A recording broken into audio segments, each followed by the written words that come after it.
జనసేన అధినేత పవన్ తరచూ అనారోగ్యానికి గురవుతున్నారు. పవన్ జ్వరం కారణంగా ప్రచార షెడ్యూల్లోనూ మార్పులు జరుగుతున్నాయి. పవన్ 2 రోజులకు ఒకసారి అనారోగ్యానికి గురి కావడం, ప్రచార సభలు సైతం రద్దవుతుండటంతో కూటమి నేతలు ఆందోళన చెందుతున్నారు.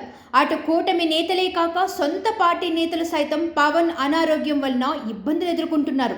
ఎన్నికలకి సమయం దగ్గర పడుతుండటంతో పవన్తో ప్రచారం తమకు ఉపయోగపడుతుందని భావించి సభలకి సిద్ధమవుతున్నారు.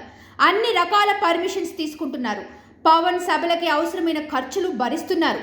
శ్రేణుల్ని సమాయత్తం చేయడం, క్యాడర్ని సమీకరించడానికే ముందుగానే ఏర్పాట్లు చేసుకుంటున్నారు. అందుకు భారీగానే ఖర్చు చేస్తున్నారు. తీరా సభ ఉందనగా అది రద్దు కావడంతో ఆందోళన చెందుతున్నారు.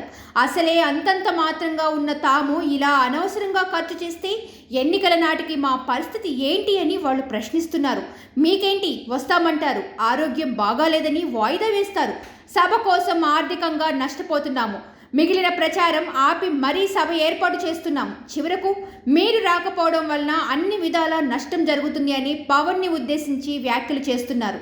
మళ్ళీ పవన్కి జ్వరం వచ్చింది, దాంతోపాటు ఇంకేదో శ్వాసకోశ సమస్య ఉండటంతో తరచూ ఎలర్జీ వస్తుంది. అందుకే ఎవరు ఆయన మీద పూలు చల్లొద్దు, షేక్ హ్యాండ్స్ అసలే కుదరదు అంటూ జనసేన పార్టీ క్యాడర్కు ఒక సూచన చేసింది.